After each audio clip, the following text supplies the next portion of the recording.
Durhaka kepada orang tua adalah salah satu perbuatan yang dianggap paling tercela, baik dalam pandangan agama, moral, maupun budaya. Orang tua merupakan figur sentral dalam hidup seorang anak. Mereka adalah sosok yang sejak awal memberi kasih sayang, pengorbanan, bahkan tenaga dan waktu hanya untuk memastikan bahwa anaknya tumbuh dengan baik. Namun, di tengah perkembangan zaman dan perubahan sikap ke generasi muda, tidak sedikit anak yang tanpa sadar atau bahkan dengan sengaja bersikap durhaka kepada orang tua. Bentuk kedurhakaan ini bisa bermacam-macam. Ada yang melalui ucapan, tindakan, sikap, dan bahkan melalui pengabaian terhadap kebutuhan dan perasaan orang tua. Sikap durhaka dapat muncul melalui hal-hal yang terlihat sederhana, seperti membentak ketika tidak setuju, menyepelekan nasihat, mengabaikan panggilan orang tua, atau menganggap remeh kehadiran mereka adalah contoh yang sering terjadi dalam kehidupan sehari-hari.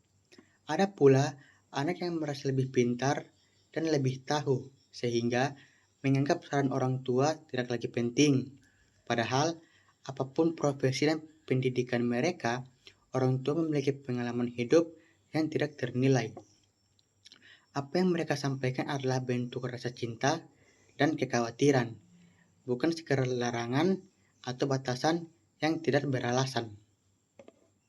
Dalam ajaran agama, durhaka kepada orang tua digolongkan sebagai dosa besar.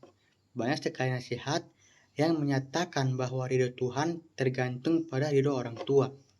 Yang artinya, jika kita membuat orang tua sakit hati, maka keberkahan hidup pun akan menjauh. Sebaliknya juga, ketika kita menyenangkan hati mereka, maka doa dan restu yang keluar dari lisan mereka akan menjadi jalan pembuka bagi kemudahan hidup kita. Bahkan, sebuah senyuman dari orang tua karena perilaku baik anaknya seringkali dianggap lebih berharga daripada harta apapun.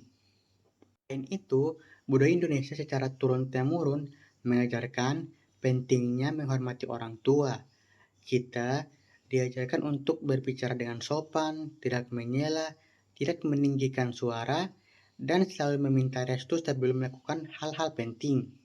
Namun, semakin modern suatu zaman, nilai-nilai tersebut seringkali mulai luntur.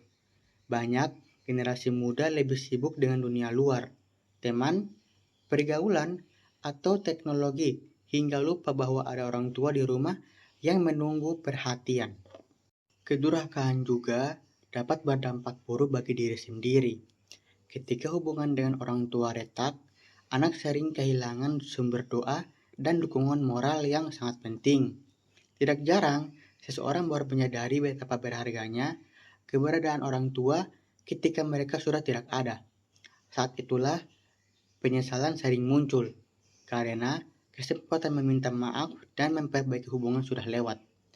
Banyak kisah nyata yang menunjukkan bahwa seseorang bisa kehilangan arah dalam hidup karena hubungannya dengan orang tua tidak harmonis. Oleh karena itu, sangat penting bagi kita untuk menjaga hubungan yang baik dengan orang tua. Berbakti tidak harus dilakukan dengan hal-hal besar.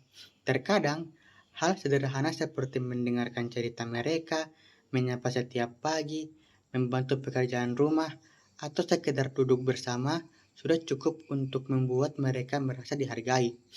Jika kita pernah bersikap kasar atau menyakiti hati mereka, segera meminta maaf adalah langkah yang paling mulia.